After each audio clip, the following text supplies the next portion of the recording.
परिवार के लोग हैं जो आम घर परिवारों से आप ज्यादा सीरियस लेते नहीं छोटी मोटी चीजों को, नू मान जा कोई बात नहीं जब तक तकलीफ नहीं होती अंदर।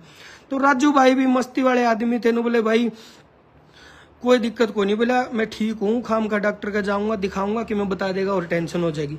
तो उस चीज को संभाला नहीं टाइम से और बहुत लेट संभाला। तो 10-15 दिन एडमिट जब रहे जिंदल में, हमारा रोज का मिलना जुलना रहा, ठीक हो गए थे, बिल्कुल ठीक होके छुट्टी मिल गई थी। छुट्टी मिलने के 2 दिन बाद वो बोले मेरे को तकलीफ हो रही है, रात को फिर हॉस्पिटल ले आए जिंदल में। ये उनके जाने से 1 दिन पहले की बात है। उस दिन फिर डॉक्टर ने बोले दवाई बट्टी दे के बोले सब ओके है, सब ठीक है, वापस घर ले गए। अगले दिन सुबह फिर उन्होंने तकलीफ बताई। जिस दिन की ये जो दुर्घटना जिस दिन हुई है, जो काला दिन जो हमारी जिंदगी में आपकी जिंदगी में आया, उसी दिन 10 बजे सुबह हॉस्पिटल में लेके आए जिंदल में। हम भी गए, मैं गया, खासाड़ा 4 भाई गया, और भी साथी थे जैसे सोनू गारनपुरिया है, श्रवण बलम्बिया है, तो सारे साथी हम पहुंच गए थे सुबह इमरजेंसी में जब उनके लेके गए। और उन्होंने जैसे उनसे बातचीत हुई, कहीं भी यूं नहीं लगा कि उनको कोई बड़ी तकलीफ है या कुछ ऐसी बात भी रात तक हो जाएगी, ना हमने लग गया। हम मिलजुल कर आ गए थे। दोबारा फिर जब उनको वार्ड में शिफ्ट किया तब हम दोबारा गए। मैं और जेलदार अंदर ही बैठे थे, खासाड़ा भाई और इनको हमने बाहर छोड़ दिया था क्योंकि ज्यादा लोग जाने से डॉक्टर भी थोड़ा सा परेशान हो जाते हैं। तो मैं और जेलदार अंदर बैठे थे। राजू भाई से प्रॉपर बात हो रही थी, सब बातचीत सही कर रहे थे। वो जो मैंने पेज पे फोटो डाली थी वो उनकी उसी वक्त की फोटो है।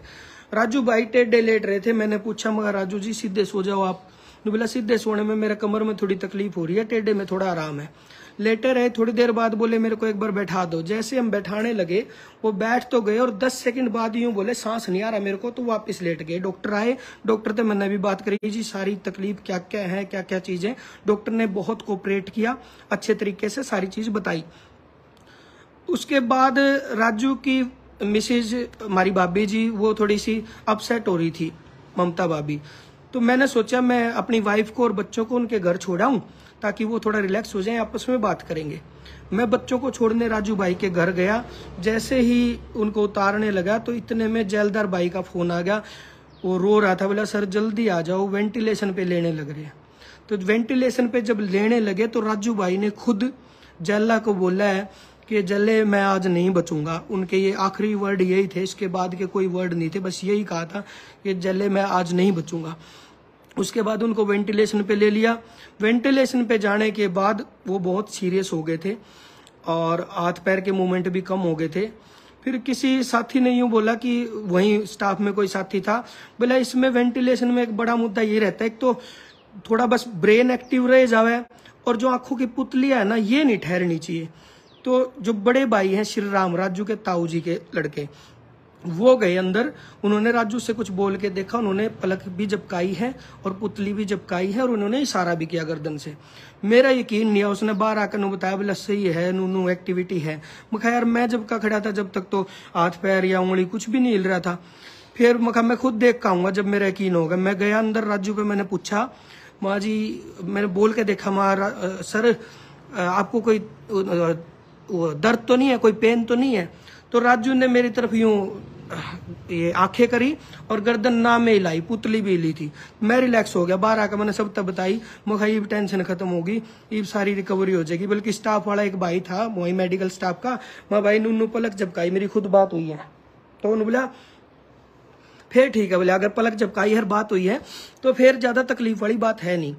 लेकिन बस ये आखिरी था जो ये पलक झपकाई और इशारा किया, उसके बाद आंखें भी ठहर गई और ब्रेन ने काम छोड़ दिया। जो वहां चेक कर रहे थे, हालांकि उस दौरान मेन डॉक्टर तो नहीं थे, दूसरे डॉक्टर थे। आज कहने का टाइम तो नहीं है पर मैं फिर भी कहना चाहूंगा, उसका तो नाम ही लेना चाहूंगा। आशीष आर्य, पता नहीं क्या रवि सारिया, जिंदल में रवि सारिया नाम से कोई डॉक्टर था। बहुत ही गंदा, घटिया, नकली, जीरो आदमी, जिससे मुझे नफरत हुई बिल्कुल। वो ने बोला एक ट्रीटमेंट होना है जिसमें यहाँ से पाइप डालेंगे, यहाँ से पाइप डाल के और इनका फेफड़ों में पानी जमा हुआ वो पानी निकालेंगे, और वो पानी निकालते हुए बड़ा रिस्क है कि खून निकल सकता है। जो और खून निकलना शुरू हो गया और खून नहीं रुका तो हम बिल्कुल भी नहीं बचा पाएंगे, कोई चांस ही नहीं है बचने के। इस सिचुएशन में हम सारे कांप गए, हाथ पैर कांपने लग गए, हाँप गए हम। अब मैं उस डॉक्टर तेन बोला जी हमने है ना ये डिसीजन हम ले नहीं पा रहे एकदम से कि आप ये बोले साइन कर दो, ये साइन करोगे तो ये ट्रीटमेंट शुरू करेंगे।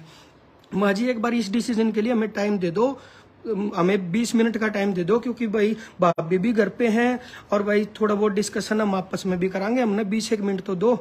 ने बोला मैं तुम्हारे लिए यहीं बैठा रहूंगा क्या, मेरे को और काम नहीं है क्या, मुझे ड्यूटी पे जाना है। ये मैं कहना नहीं चाहता, पर उसके लिए तो मैं कहना चाहता हूँ ताकि आगे कोई जिंदल में जाए, जिंदल हॉस्पिटल का सारा स्टाफ ने कोऑपरेट किया हमें, चाहे सिक्योरिटी से लेके डॉक्टर से लेके सब ने कोऑपरेट किया है। एक उसको छोड़ के रवि सारिया नाम से जो एक डॉक्टर आया दूसरा ड्यूटी पे जो आया, उसने बहुत गंदा बिहेव किया, इसलिए मुझे बोलना पड़ रहा है।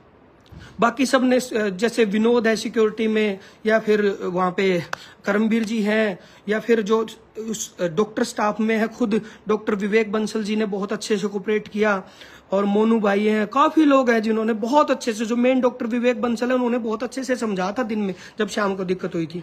लेकिन रात को उस डॉक्टर ने हमें पजल कर दिया, बहुत दिमाग बिल्कुल खराब हो गया। हाथ पे मैंने उसके डॉक्टर के यूं हाथ जोड़े, बिल्कुल मगा जी 20 मिनट दे दो जी, एक नैतिकता के तौर पर दे दो, नू सोच लो आपका कोई फैमिली का एडमिट है।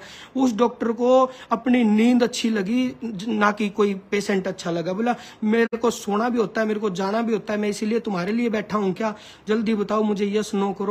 मैं बोला जी उनकी वाइफ को तो बुला लूं, भाभी को तो बुला लूं, उनसे तो पूछ के करेंगे। बोला वो कोई साइंस जानती है क्या करोगे उसको बुला के।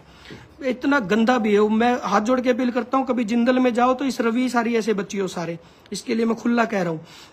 और भाई उसके बाद क्या हुआ, फिर तो कोई रिएक्ट आना बंद ही हो गया बॉडी से, फिर तो हम सारे जने कोई कितने जाकर रोए, कोई कितने जाकर रो, सारे दुखी हो गए।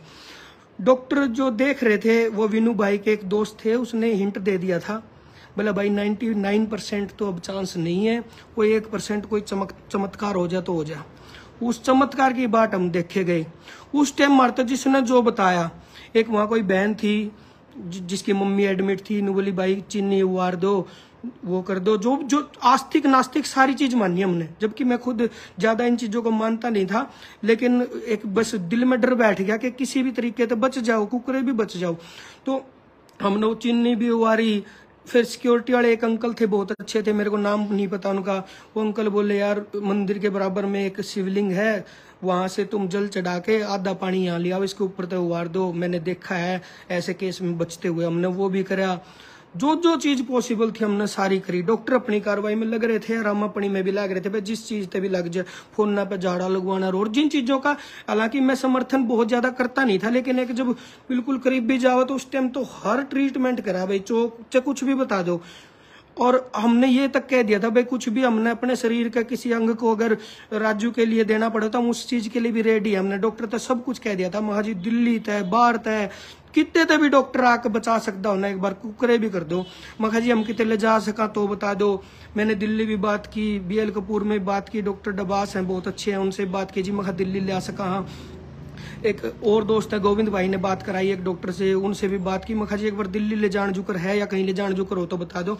वो बोले भाई वेंटिलेशन हटाते ही नीचे तक का भी रिस्क है भाई, नीचे तक भी तुम ले जाओगे तो फिर हमारे पास ऑप्शन से खत्म हो गए। फिर तो बस हाथ जोड़े और भगवान तक प्रार्थना करी कि किसी भी तरीके से राजू को बचा दो। फिर लगभग 1 बजे के आसपास डॉक्टर जो है देख रहे थे, उनने कह दिया भाई लेडीज को घर भेज दो, अगर लेडीज आई हुई है तो। उस टाइम मारा फिर नु हो गया, मखाई तो बिल्कुल ही चांस खत्म ही हो चुके हैं। जब डॉक्टर ने इतनी बात कह दी, क्लियर तो हिंट दिया नहीं पर इशारा सा दे दिया तो मारा हो गया था नु। फिर सब लोग हम दुखी हो गए, हमारे पास कोई ऑप्शन नहीं बचा। फिर तो थोड़ा थोड़ा मैसेज देना शुरू किया, बस भाभी को नहीं बताया और जो यार दोस्त थे उनको सबको हमने थोड़ा थोड़ा बताया। सुबह 5 पता नहीं 4:30 बजे के आसपास उन्होंने क्लियर कर दिया, फिर वेंट वगैरह हटा दिए। फिर तो सारे सुन्न हो गए, हम सब रोने लग गए, वहाँ सब बुरी तरह रोने लग गए। सारे दोस्त राजू के वहाँ पे मौजूद थे। तो ये थे